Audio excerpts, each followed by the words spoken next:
Students, now the next model in the recent development in the theory of demand, it is habit creation model or Hawthorne Taylor dynamic model.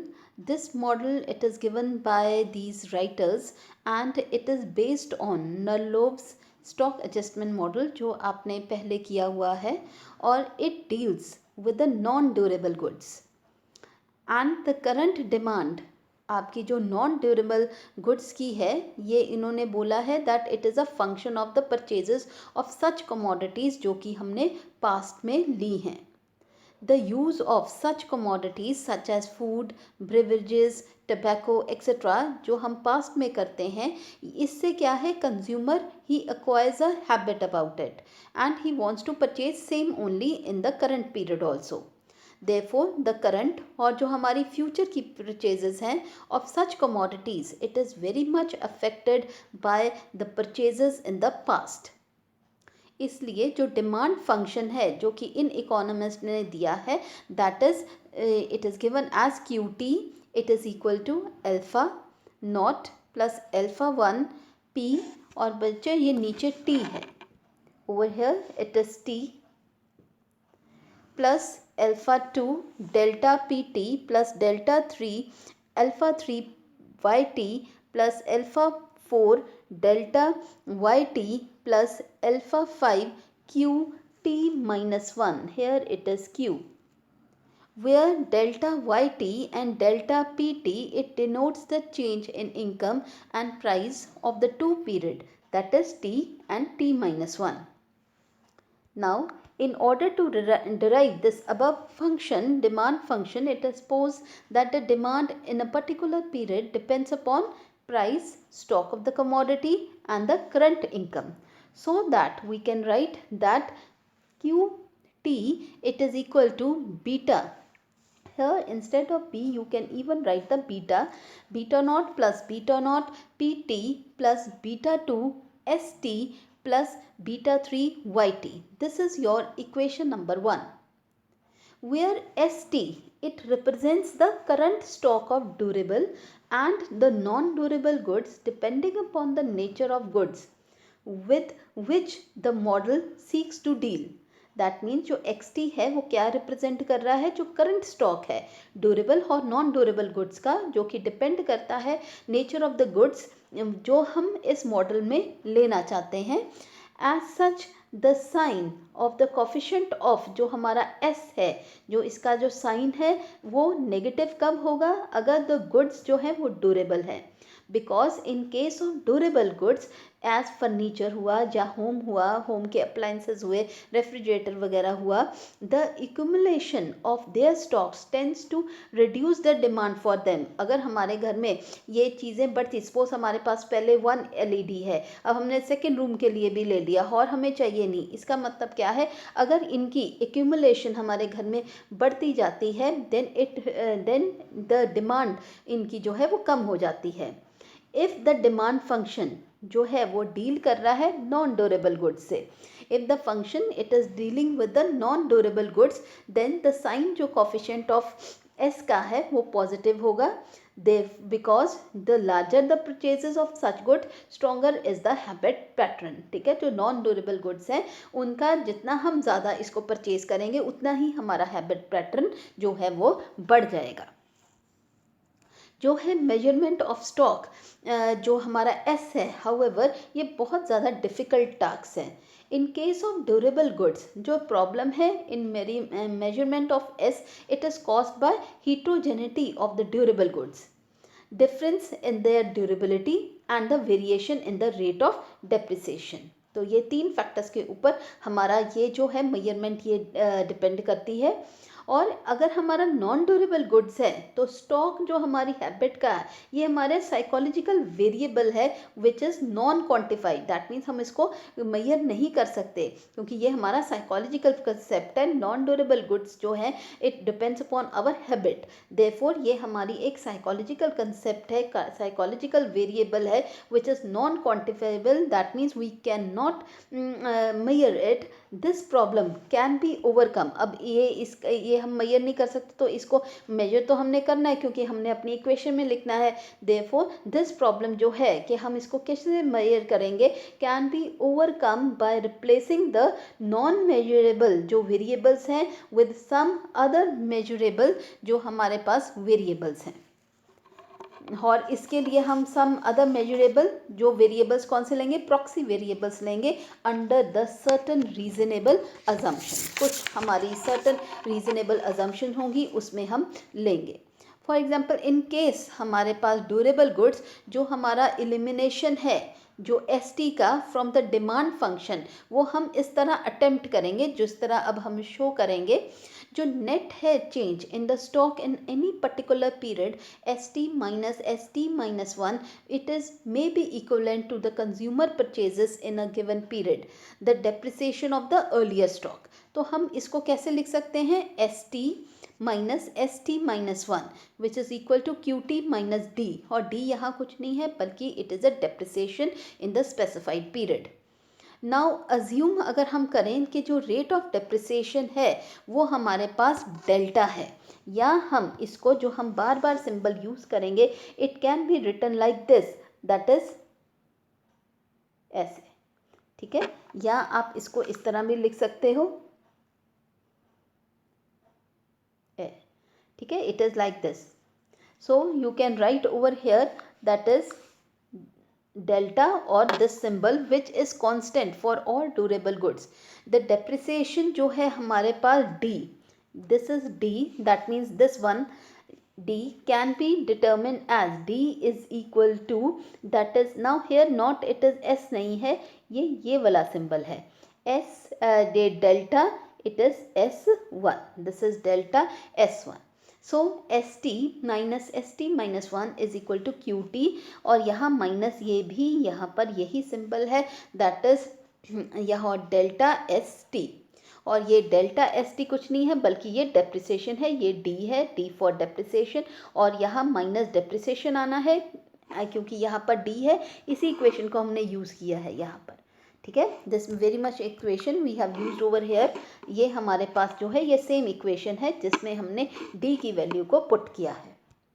अब ये जो equation number 1 है, अब we can obtain the magnitude of S1। अब equation number 1 जो हमारी first वाली थी उसमें से हम मैग्नीट्यूड क्या है S1 का निकालेंगे। उसके लिए हम जो है क्यू टी हमारे पास किसके इक्वल है, beta nought plus beta 1 P T plus beta 2 S T plus beta 3 Y T. अब हम इसमें से क्या करेंगे, ये जो हमारे पास बीटा 2 एस टी है ये हम लेफ्ट हैंड साइड में ले जाएंगे, और जो क्यू टी है ये हम राइट हैंड साइड पे ले जाएंगे। तो हमारे पास ये इक्वेशन आ गई, beta 2 S T is equal to, ये क्यू टी हमने यहाँ पर राइट हैंड साइड ले गए और बाकी सारी चीज़ें जो है हमारी माइनस हो जाएंगी, ठीक है। तो एज सच हमारे पास दिस इक्वेशन हमारे पास बचेगी, क्योंकि अगर यहाँ लेके जाएंगे ये माइनस हो जाएगा, राइट, और यहाँ पर अगर हम इसको लेके जाएंगे तो माइनस हो गए। तो हमने एक तरह के ध्यान से देखना है कि साइंस अब हमने कैसे करना है, इसको हम पॉजिटिव रख रहे हैं तो ध्यान से देखना कि ये किस तरह है, या आप इस तरह देख सकते हैं कि हमारे पास बीटा 2 एस टू जो है एस टी है वो सेम यहाँ पर ही रह रहा है, बाकी सारी चीज़ें हम यहाँ पर शिफ्ट कर रहे हैं, तो ये हमारे पास इक्वेशन बन जाएगी। अब यहाँ से हमने एस टी की वैल्यू निकालनी है। अब एस टी हमारे पास किस तरह हो जाएगा, S T it is equal to, अब ये बीटा 2 जो है वो नीचे की तरफ आ जाएगा, यहाँ पर आ जाएगा, यहाँ मल्टीप्लाई है तो इक्वल टू यहाँ आके ये डिवाइड पे हो जाएगा। ना यहाँ पर अब हम सब्सटीट्यूट करेंगे जो वैल्यू है एस टी की in equation 2 on right hand side. अब इक्वेशन 2 हमारे पास ये वाली है, ठीक है, इसकी यहाँ पर जो राइट हैंड साइड है इस तरह यहाँ एस टी की वैल्यू अब हम पुट करेंगे लाइक दिस। सो हमारे पास ये बन जाएगा S T minus one is equal to Q T minus, अब एस डेल्टा थी, ठीक है, तो वो हम उसकी जगह उसकी वैल्यू को पुट कर दिया। यहाँ पर जो है हमारे पास क्यू टी जो है हमारे पास किसके इक्वल है, अब वो हमारे पास है बीटा नॉट जो हमने स्टार्टिंग में किया था, beta 1 P T, it's again it's P T and then it is beta, here all it is t, beta 2 st and beta 3 yt, it's y and नीचे t. it is also that follows that qt minus 1. अब यहाँ पर हम एक time period पीछे जा रहे हैं, वहाँ t की जगह अब क्या पुट कर देना, t minus 1, beta not beta 1 p t minus 1, this is t minus 1, beta 2 s t minus 1 plus beta 3 y t minus 1.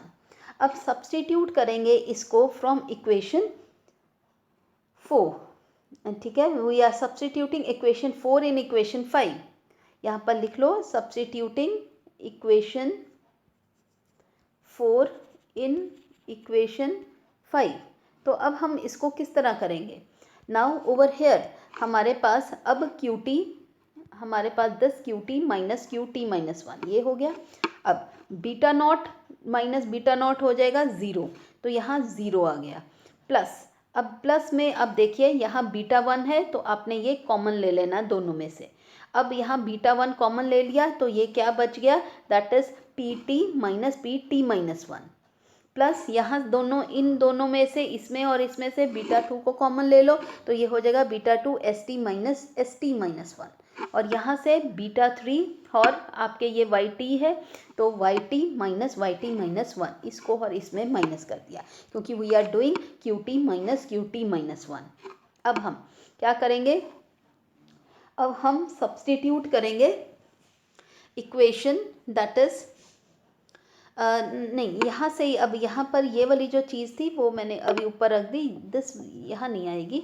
अब यहाँ से QT माइनस QT1 या हमारे पास ये वाली इक्वेशन पूरी आ गई. अब यहाँ पर इस इक्वेशन में से हम QT को, दिस इज T, हम QT को इसी साइड रखेंगे, बाकी QT माइनस 1 को इस साइड ले जाएंगे. जिस तरह इन्होंने ये किया है बाकी इक्वेशन हमारे पास सेम रहेगी.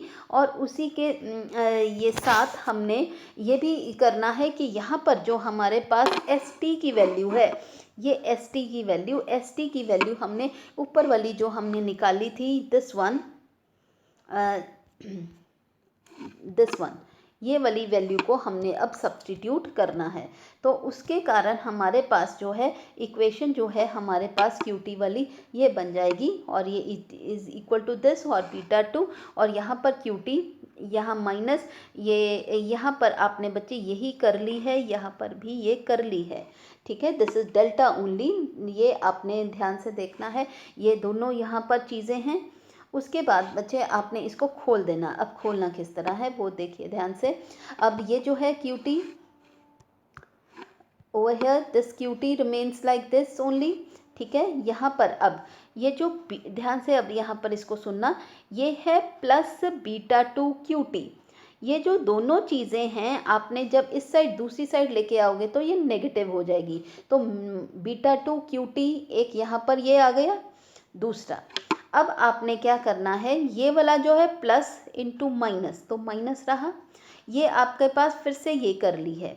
अब कर ली 1 ओवर बीटा 2 इंटू QT, ठीक है.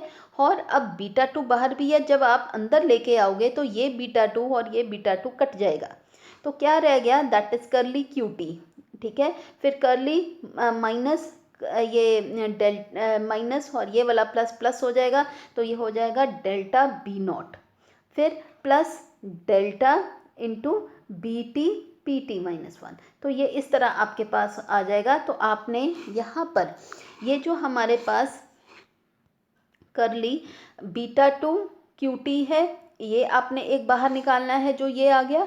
उसके बाद दूसरा आपने बाहर क्या निकालना है, दैट इज बीटा 2, ये दोनों कट जाएंगे तो आपने करली QT सिर्फ बाहर निकालना है, जो कि ये करली QT यहाँ पर बाहर आ गया है, विच इज़ इक्वल टू हमारे पास अब कैसे आएगा, दैट इज़ इक्वल टू, बाकी चीज़ क्या बची यहाँ पर, अब ध्यान से देखिए, यहाँ पर हमारे पास beta T PT minus, this is T minus PT minus 1 plus, अब यहाँ से ध्यान से देखना, ये आपके पास रह गया delta B not, this delta और ये B नॉट. उसके बाद आपके पास आ गया delta beta 1 PT plus delta B3 YT plus B3, बाकी हमारे पास B3 और ये YT and minus YT minus 1 as it is, और प्लस ये जो QT माइनस 1 कौन सा था, ये वाली चीज़ है.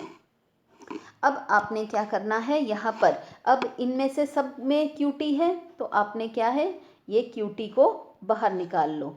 QT को बाहर निकाला तो यहाँ 1 हो गया, यहाँ -β2 हो गया, और यहाँ पर हमारे पास करली, ये जो है हमारे पास नॉट इट इज़ करली, इट इज़ ऑल्सो डेल्टा, तो ये हमारे पास ये डेल्टा आ गया। ठीक है, उसके बाद अब हमारे पास this is equal to rest equation जो है हमारे पास इस तरह रहेगी। अब आपने क्या करना है, QT को अब एक साइड रखना है। ठीक है, here QT will be equal to, अब ये जो चीज़ है वो इन सब के नीचे आपने डिवाइड पे ले आनी है। तो जब हम सबको डिवाइड ऐसे करेंगे तो हमारे पास ये इक्वेशन आ जाएगी। अब हमने इस इक्वेशन में, अब ध्यान से देखिए, इस इक्वेशन में हमने ये जो हमारे पास फर्स्ट है डेल्टा, ये वाली चीज़ यहाँ बच्चे ये भी कर ली है। ये जो है ये इस तरह आपने सिंबल डालना है, ये ठीक डाला हुआ है। ये जो है इसको आपने अल्फ़ा नॉट कह देना है, ये जो चीज़ है इसको आपने अल्फ़ा 1 कह देना है। ठीक है, उसके बाद आपने इसी तरह ये जो है हमारे पास ये अल्फ़ा 2, अल्फ़ा 3, अल्फ़ा 4, अल्फ़ा 5 इस तरह कर देना है। और अगर हम इन सबको इस जगह करें तो हमारे पास ये चीज़ें आ जाती हैं, यहाँ पर इन्होंने डिफ़ाइन किया हुआ है। एंड ये जो हमारी इक्वेशन फिर बन जाएगी, it will be same as QT, it is equal to alpha nought plus alpha 1 PT plus alpha 2 delta PT plus alpha 3 YT plus delta ये alpha 4 delta YT plus alpha 5 QT minus 1। तो ये हमारे पास जो है ये habit creation equation आ गई है, और ये हॉकर की और ये टेलर की डिमांड इक्वेशन है।